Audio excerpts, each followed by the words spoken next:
Court ने CBI जांच में जो 73 कमी पाए गए कॉलेज थे उसमें छात्र हित को ध्यान में रखते हुए ये कहा कि अगर थोड़ी बहुत कमियां हैं तो ये कमी पूरी कर लें। 700 नर्सिंग कॉलेजों में से लगभग 200 नर्सिंग कॉलेज भी अब सुटेबल कैटेगरी में नहीं आ पाए हैं, जो ये दर्शाता है कि हमारे जो आरोप थे उसमें 70% गड़बड़ियाँ पाई गई हैं। 30% कॉलेज ही सही संचालित हो रहे थे। इन तीनों चीज़ों के बारे में जब कमेटी ने संबंधित कॉलेजों से जवाब तलब किया तो वो कमेटी को संतुष्ट नहीं कर पाए। उनके पास उपलब्ध संसाधन जो सीबीआई ने डिफिशिएंट बताए थे वो पूर्ण कर लिए गए हैं।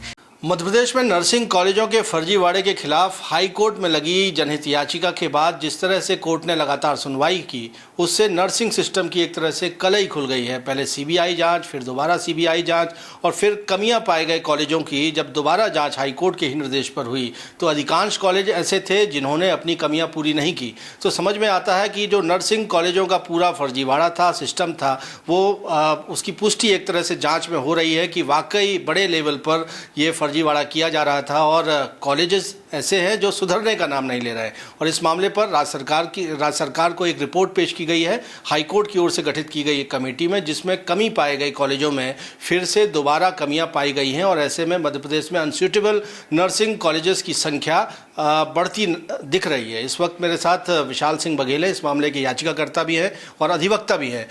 कोर्ट ने मुख्यतः अगर इस मामले को हम समझें तो कोर्ट के आदेश पर गठित कमेटी ने क्या रिपोर्ट शासन को दी है? कोर्ट ने सीबीआई जांच में जो 73 कमी पाए गए कॉलेज थे उसमें छात्र हित को ध्यान में रखते हुए ये कहा कि अगर थोड़ी बहुत कमियां हैं तो ये कमी पूरी कर लें। चूँकि उन्हें ये अवसर भी नहीं मिलना चाहिए था, क्योंकि उन्होंने उससे कई साल पहले से ये वो हर साल दस्तावेजों में ये बता रहे थे कि हमारा कॉलेज सही है और मान्यता इसी आधार पर मिल रही थी। तब भी कोर्ट ने छात्रों को दृष्टिगत रखते हुए ये फैसला किया था कि आप कमेटी के सामने जाके अपनी कमियाँ पूरी करिए और बताइए। कमेटी के सामने जो कॉलेजेस अपीयर हुए उनमें से कमेटी ने सिर्फ 24 कॉलेजों को पात्र माना है, शेष कॉलेजों को अनसुटेबल ही माना है।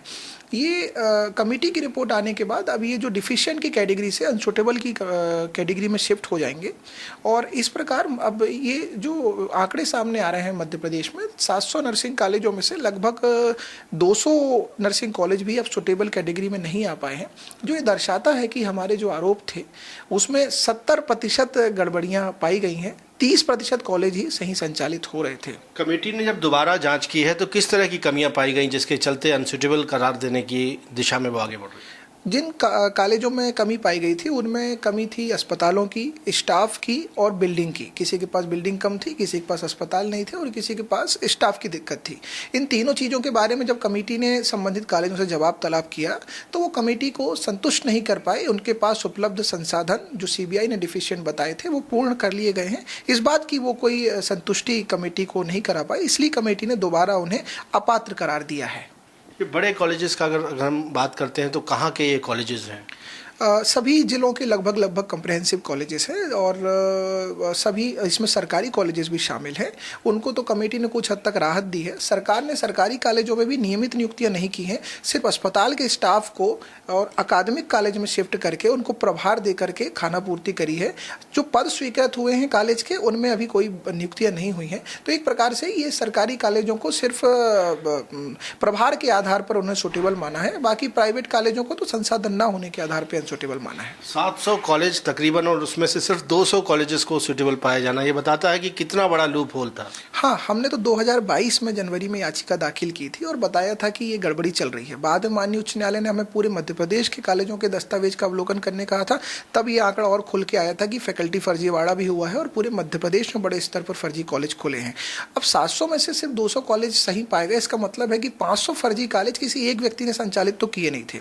इसमें तत्कालीन नर्सिंग काउंसिल के अध्यक्ष की, डीएमई की, नर्सिंग काउंसिल की रजिस्ट्रार की, सभी इंस्पेक्टर्स जो उसको जांच करने गए थे मौके पे और सभी वो संस्थान के संचालक जो थैले में कॉलेज लिए घूम रहे थे, इन सभी की बड़ी भूमिका सामने आने की संभावना है।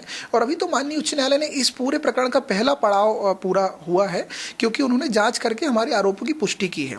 अब दूसरा पड़ाव इसका ये होना है कि इन सभी जिम्मेदारों के ऊपर कठोर कार्रवाई होनी है, इनके विरुद्ध आपराधिक प्रकरण दर्ज होने हैं। हमने अभी रिपोर्ट में ये भी देखा कि कुछ कॉलेजों ने बिल्डिंग बदल करके अपनी सुटेबिलिटी प्राप्त करी है, इसको भी हम माननीय उच्च न्यायालय के संज्ञान में लाएंगे, क्योंकि पहले जो बिल्डिंग दिखा रहे थे वो बिल्डिंग तो गलत थी, ये बात साबित हो गई है। उसके बाद भी उन्हें अगर राहत दी गई तो ये गलत होगा, इसको अलग से हम चुनौती देंगे। और इस पूरे मामले में अब उन लोगों के विरुद्ध कार्रवाई की हम मांग करेंगे जिनके कारण ये पूरा गड़बड़ी इतने बड़े स्तर पर हो पाया।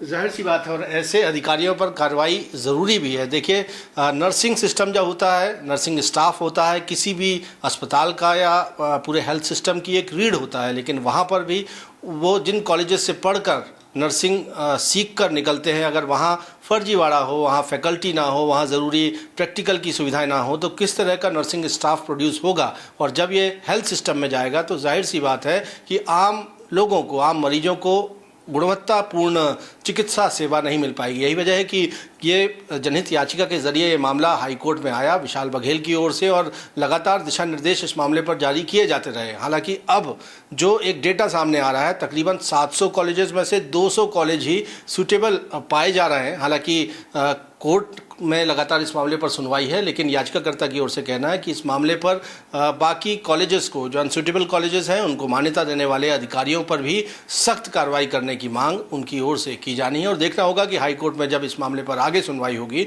तो कोर्ट से क्या कुछ दिशा निर्देश सामने आते हैं। कैमरामैन सतीश सराठे के साथ विजेंद्र पांडे, IBC 24, जबलपुर।